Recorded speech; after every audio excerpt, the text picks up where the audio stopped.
போடல. எனக்கு பாலே குழம்பு பார்த்தீங்கன்னா தேங்காய், தக்காளி, சோம்பு, அப்புறமா கொஞ்சம் சீரகம், இஞ்சி.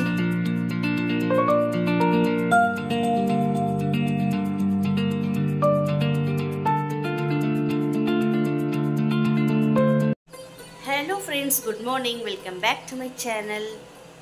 இன்றைக்கி பார்த்திங்கன்னா போகி. ஸோ காலையில் நான் எழுந்திரிச்சு இதே பார்த்திங்கன்னா 8 o'clock தான் எழுந்திரிச்சோம். ஏன்னா எங்கள் வீட்டுக்கு வந்து செம்ம கிளைமேட்டே ரொம்ப ஃபஸ்ட்டாக தான் இருக்குது.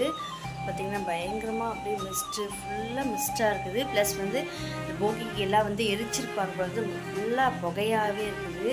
ஸோ நான் கொஞ்சம் லேட்டாக தான் எழுந்திரிச்சேன். ஸோ கோல்டு வேறு இருக்குங்களா, கொஞ்சம் எழுந்திரிக்க முடியல, லேட்டாக தான் எழுந்திரிச்சோம். எழுந்திரிச்சு ஃபஸ்ட்டு வேலையை வந்து பாப்பாவுக்கு காம்ப்ளானை கலக்கிட்டு, நான் டீ போடல, எனக்கு பாலே நான் கலக்கிக்கிட்டேன்.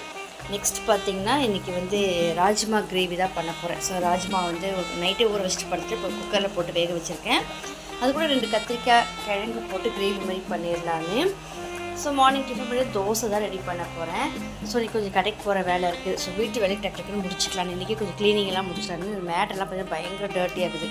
ஸோ இதெல்லாம் க்ளீன் பண்ணிவிட்டு வீடெல்லாம் சுத்தமாக இன்றைக்கி கூட்டி தொடச்சிட்டு அப்புறமா நாளைக்கு பொங்கலுக்கு ரெடி ஆகணும்ல. ஸோ அதை க்ளீன் பண்ணிடலான்னு. ஸோ கிளைமேட் காமிக்கிறேன் பாருங்கள் எங்கள் வீட்டுக்கு வெளியே எப்படி இருக்குன்னு.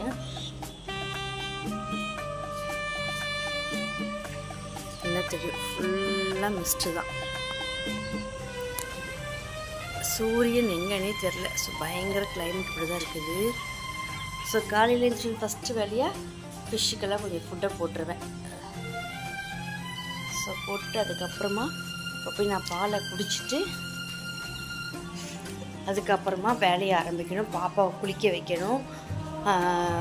அப்புறம் பார்த்திங்கன்னா துணி துவைக்கிற வேலையெல்லாம் இல்லை இன்றைக்கி. துணி துவைக்கிற வேலையெல்லாம் நேற்றே முடிச்சிட்டேன். வீடை மட்டும் கூட்டி துடைக்கணும்.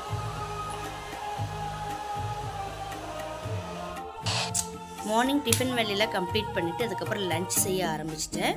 லஞ்சுக்கு பார்த்திங்கன்னா ராஜ்மா நேற்று நைட்டே ஊற வச்சுட்டு படுத்துட்டேன். ஸோ காலையில் எழுந்துச்சி குக்கரில் ஒரு 3 விசில் போட்டு இறக்கிட்டேன். அதுக்கப்புறம் பார்த்திங்கன்னா அதுக்கு மசால் பார்த்திங்கன்னா தேங்காய், தக்காளி, இஞ்சி, பூண்டு, சோம்பு கொஞ்சம் வச்சு நல்லா மிக்சியில் பேஸ்ட் பண்ணி அரைச்சி எடுத்துட்டேன். தாளிக்கிறதுக்கு பார்த்திங்கன்னா ஒரு கடாயில் எண்ணெய் ஊற்றிட்டு கடுகு, சீரகம், திரும்ப சோம்பு கொஞ்சோண்டு போட்டு நல்லா வதங்கின பிறகு வெங்காயம் போட்டு வதங்கின பிறகு இந்த அரைச்சி வச்ச மசாலா போட்டுட்டு குழம்பு மிளகாய்த்தூள் போட்டு நல்லா வதக்கிட்டு நம்ம வேக வச்சுருக்க அந்த ராஜ்மா போட்டுட்டு அது கூட 2 கத்திரிக்காய், 2 கிழங்கு போட்டு நல்லா கொஞ்சம் புளி கரைச்சி வச்சு தேவையான அளவு தண்ணி ஊற்றிட்டு கொதிக்க வச்சு இறக்கும் போது கொஞ்சம் கொத்தமல்லி போட்டு இறக்கணும்னா சூப்பராக இருக்கும்.